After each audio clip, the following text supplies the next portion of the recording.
Hello everyone, welcome to smart learn channel. आज की इस वीडियो में हम बात करेंगे सीडीपी के 30 क्वेश्चन करने वाले पेपर वन के। पेपर टू के जल्द ही शुरू करेंगे। पेपर वन की पहले सीडीपी कर लेते हैं। दिसंबर 2021 में जो पेपर हुए ऑनलाइन सेट सारे सेट करवाने वाला हूँ।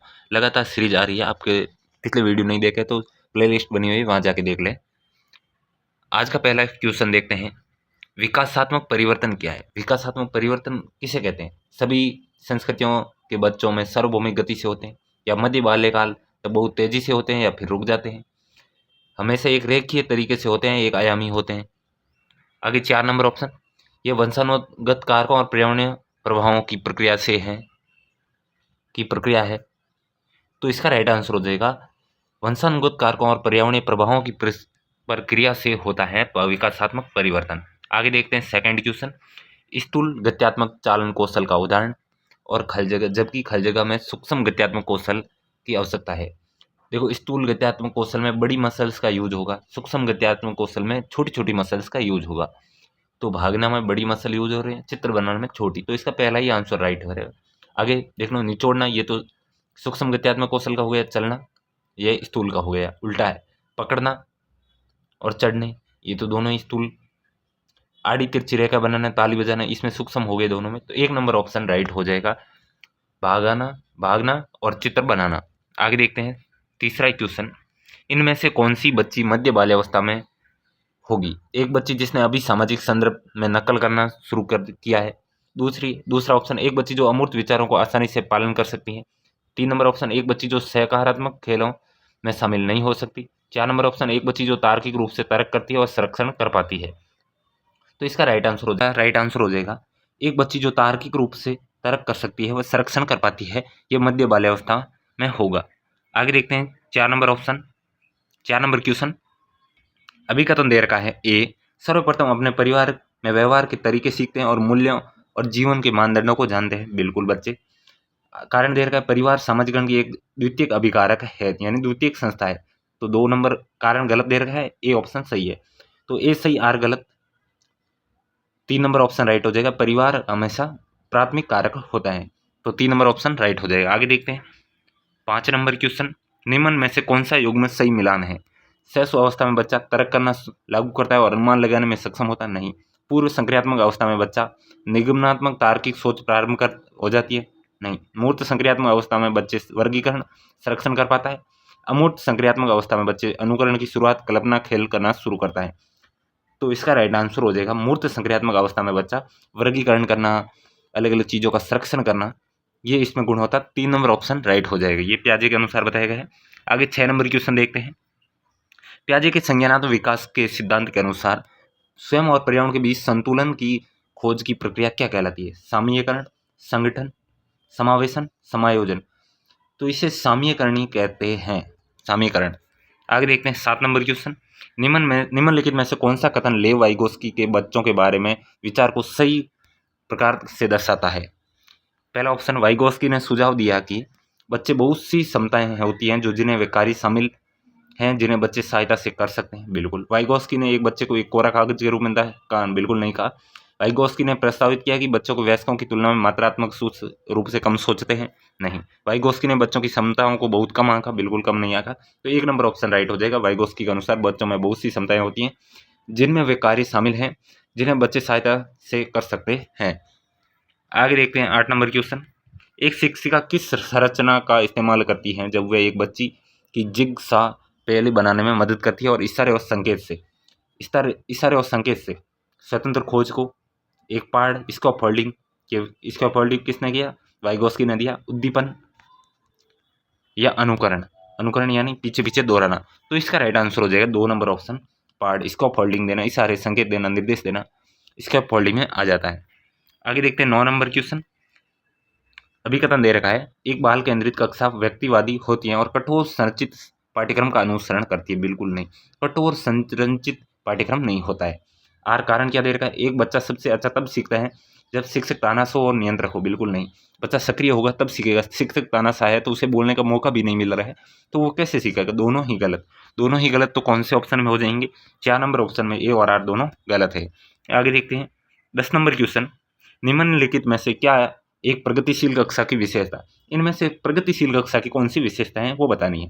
पहला ऑप्शन, शिक्षिका पूरी तरह से कक्षा को नियंत्रित करती है। तो ये नहीं हुआ, क्योंकि उसमें बच्चों की सहभागिता नहीं है। बच्चे भागीदारी को न्यूनतम है तो भी नहीं है। गतिविधि कार्य करते समय बच्चों का मूल्यांकन किया जाता है। समय सारणी और बैठने की व्यवस्था तय है। तो इसका राइट आंसर हो जाएगा गतिविधि कार्य करते समय बच्चों का मूल्यांकन किया जा रहा है। यही प्रगतिशील कक्षा की विशेषता है। आगे देखते हैं 11 नंबर क्वेश्चन। अमूर्त तर्क देता है कि हमें कानून अमृत तर्क देता है कि हमें कानून को बदल सकते हैं। वे समाज की जरूरतों को पूरा नहीं करते हैं, लेकिन यह आपसी सहमति और लोकतांत्रिक प्रक्रिया के माध्यम से किया जाना चाहिए। ये लॉरेंस कोलबर्ग के अनुसार अमृत नैतिक तर्क की किस अवस्था में है? सामाजिक व्यवस्था अभिविन्यास में, सामाजिक अनुबंध अभिविन्यास में, सार्वभौमिक नैतिक सिद्धांत अभिविन्यास में, अच्छा लड़का अच्छी लड़की अभिविन्यास में। तो इसका राइट आंसर हो जाएगा सामाजिक अनुबंध अभिविन्यास में। सार्वभौमिक में तो सभी के लिए है ही। 2 नंबर ऑप्शन राइट हो जाएगा। आगे देखते हैं 12 नंबर क्वेश्चन।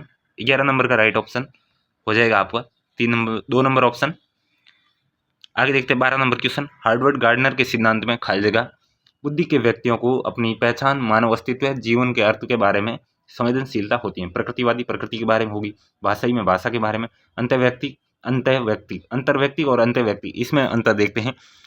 इंग्लिश में देखना है इंटरपर्सनल मतलब इंटरनेशनल फ्लाइट जाती है तो इंटरनेशनल दूसरे देश यानी दूसरों के मन में क्या चल रहा है वो जाना। इंट्रापर्सनल यानी खुद के बारे में जानना, तो इंट्रापर्सनल। तो 12 नंबर क्वेश्चन का राइट आंसर हो जाएगा इंट्रापर्सनल यानी अंतर्वैयक्तिक, खुद के बारे में जान रहा है, तो 4 नंबर ऑप्शन राइट हो जाएगा, अंतर्वैयक्तिक होगा। 13 नंबर क्वेश्चन देखते हैं। गिफ्ट के तौर पर कार मिलने पर एक 5 साल की बच्ची से बोली, ये मेरे लिए नहीं, लड़कियां कारों से नहीं खेलती। यह वाक्य क्या दर्शाता है?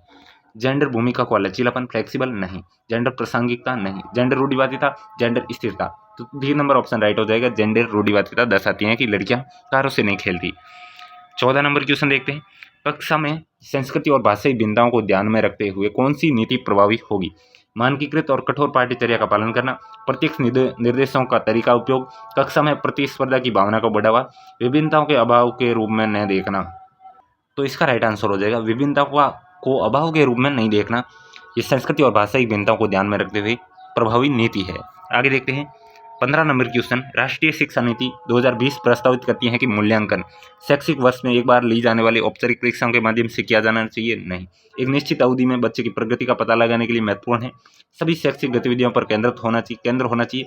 योग्यता के क्रम में बच्चों को रैंक देने के लिए महत्वपूर्ण है। तो इसका राइट आंसर हो जाएगा एक निश्चित अवधि में बच्चे की प्रगति का पता लगाने के लिए महत्वपूर्ण है। आगे देखते हैं 16 नंबर क्वेश्चन। समावेशी शिक्षा के लिए क्या आवश्यक है? विद्यार्थियों की क्षमता आधारित कठोर समूहन, क्षमता के आधारित व्यक्तिगत मतभेदों का ध्यान और सम्मान, विशेष विद्यार्थियों के लिए केवल व्यावसायिक शिक्षा, और 4 नंबर ऑप्शन वो विद्यार्थी जिन्हें दिव्यांग है उनके बारे में रूढ़िवाद बनाना। तो इसका राइट आंसर हो जाएगा व्यक्तिगत मतभेदों का ध्यान और सम्मान करना। आगे देखते हैं 17 नंबर क्वेश्चन। 17 नंबर क्वेश्चन में निम्नलिखित में से कौन सा व्यवहार पठन वैकल्य की पहचान है? पढ़ने में कठिनाई का बी और डी के रूप में लिखा, 21 को 12 लिखना, बी और डी को रूप में लिखना, 21 को 12 लिखना, कम ध्यान अवधि और अत्यधिक शारीरिक गतिविधि, बार बार स्वभाव बदलना, अपमानजनक व्यवहार। तो इसका राइट आंसर हो जाएगा पठन वैकल्य में बी को डी के रूप में लिखना, 21 को 12 के रूप में लिखना। 1 नंबर ऑप्शन राइट हो जाएगा। 18 नंबर क्वेश्चन देखते हैं। जो वो विद्यार्थी जिन्हें स्वाधीनता है उनकी पहचान उनके सामने आने वाली किसी क्षेत्र की चुनौती से की जा सकती है? किस चुनौती से की जा सकती है? अभिव्यंजक और ग्रहणशील संचार में चुनौती, एक निश्चित दिनचर्या का पालन करने में चुनौती, सूचना को याद रखने में चुनौती, स्थूल गत्यात्मक कौशल में चुनौती। तो इसका राइट आंसर हो जाएगा 1 नंबर ऑप्शन, अभिव्यंजक और ग्रहणशील संचार में चुनौती होगी। आगे देखते हैं 19 नंबर क्वेश्चन। वो विद्यार्थी जिन्हें दिव्यांगता है उनके सफल समावेशन के लिए क्या आवश्यक है? सुलभ अवसंरचना और इमारतें, विद्यार्थियों को अलगाव नहीं है, शिक्षकों का पक्षपातपूर्ण रवैया, उनके साथ भेदभाव करना नहीं, साथियों के साथ साथियों के बीच सहानुभूति और दया। तो इसका राइट आंसर हो जाएगा सुलभ अवसंरचना या इमारतें, उनके अनुसार ही बताया जाए।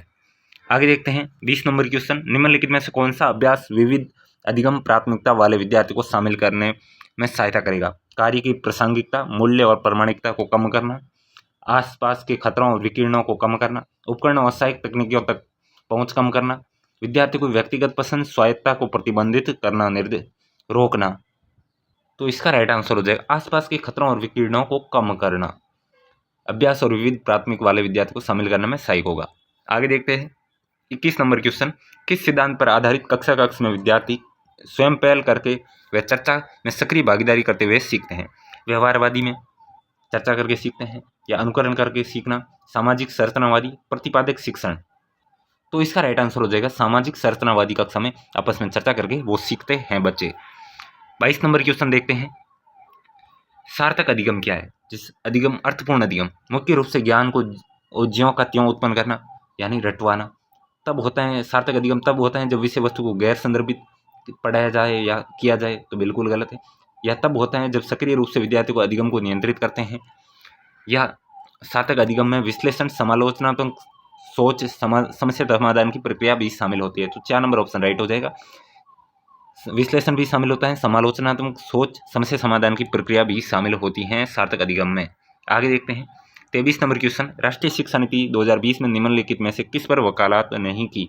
संरचनात्मक समझ पर जोर, योगात्मक मूल्यांकन, पाठ्यक्रम में वृद्धि, प्रौद्योगिकी के उपयोग में कमी। तो नई शिक्षा नीति ने योगात्मक मूल्यांकन के बारे में नहीं कहा, पाठ्यक्रम की वृद्धि के बारे में भी नहीं कहा, प्रौद्योगिकी के उपयोग में कमी के बारे में भी नहीं कहा कि प्रौद्योगिकी उपयोग को बढ़ाया जाए। तो 2 और 3 4 ये किस ऑप्शन में देखते हैं?